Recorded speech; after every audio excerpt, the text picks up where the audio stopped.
Booster after chamber pressure is nominal.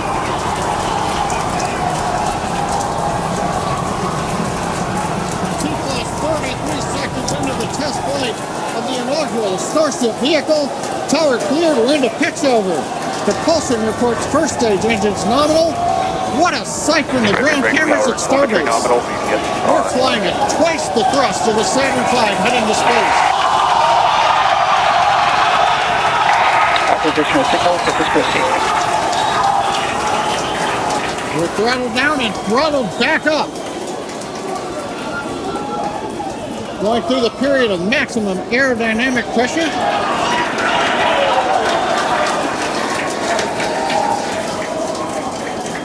As the velocity increases, the density of the atmosphere is decreasing. Max Q. Lessening stress on the vehicle. The call out, max Q now.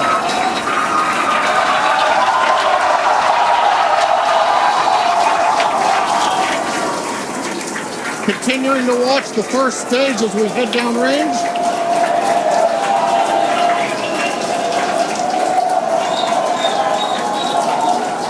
Seconds into flight. Our next major activity is going to be shutdown of the first stage. The Houston tracking station now acquiring the vehicle. With shutdown, we will get separation of Starship and Super Heavy and ignition of the Starship engines.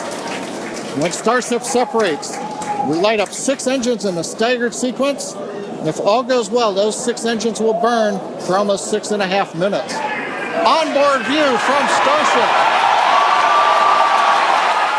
And there's views of the Raptor engines on the second stage as we prepare for stage separation.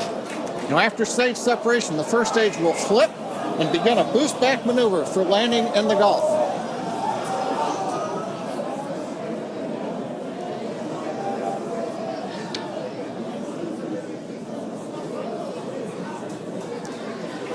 Continuing to fly, 2 minutes 40 seconds. Let's get ready for main engine cutoff. Booster engine cutoff. Beginning the flip for stage separation.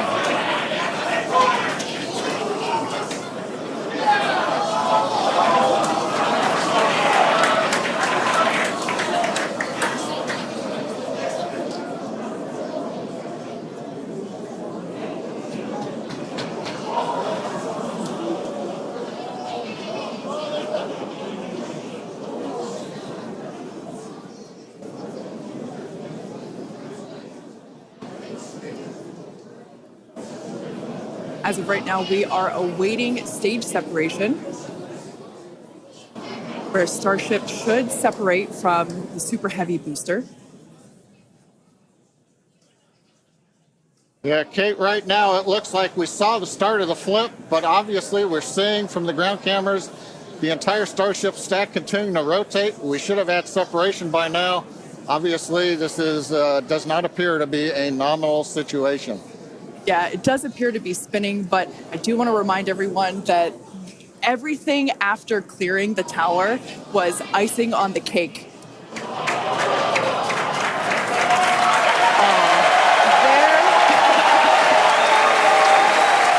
there, as you saw, as we promised, an exciting end to the Starship inaugural integrated test flight.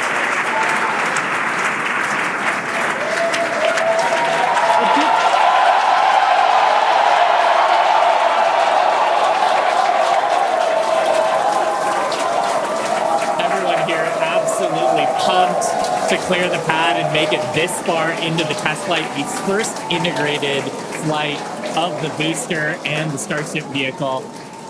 Live view there of our control center at Starbase, which we refer to as Star Command. As we said before, obviously we wanted to make it all the way through, but to get this far, honestly, is amazing. Well, if you're just joining us, Starship just experienced what we call a rapid unscheduled disassembly, or a RUD, during ascent. But now this was a development test. This is the first test flight of Starship, and the goal was to gather the data, and as we said, clear the pad and get ready to go again. So you never know exactly what's going to happen, but as we promised, excitement is guaranteed. And Starship gave us a rather spectacular end to what was truly an incredible test thus far. Now, as we mentioned at the start of today's program, any and all the data that we collected during the test is going to help us with further development of Starship, and it's going to improve the vehicle's reliability as SpaceX seeks to make life multiplanetary.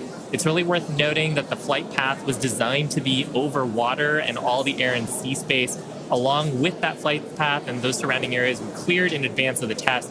And of course, we're going to be coordinating with local authorities for the recovery operations.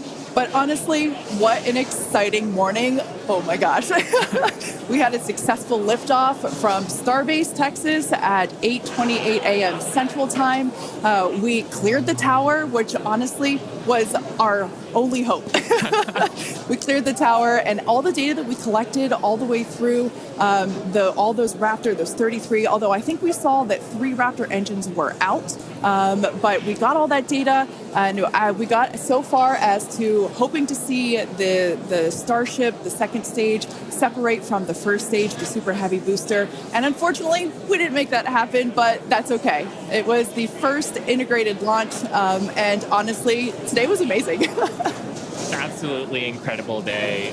We made it through a number of those initial test objectives with getting booster ascent, getting all the way through the countdown, working some issues at the end. Like, really fantastic day. Got through the gate at T-minus 40 seconds on the second try. Everything released, the hold downs, the quick disconnect arms, everything moves out of the way. And then we got the vehicle off of the pad, through max Q, all the way up to stage separation, even starting into the prep for stage sep.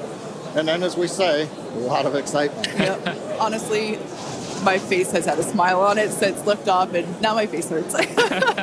Now, since we don't have any insights on the cause of our rapid unscheduled disassembly at this point, we're going to end our webcast here.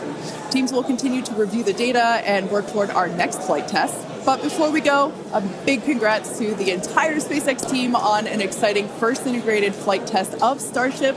And of course, a shout out to our viewers. We appreciate you joining us. And as always, we thank you for your interest in Starship, SpaceX, and your ongoing support. Till next time.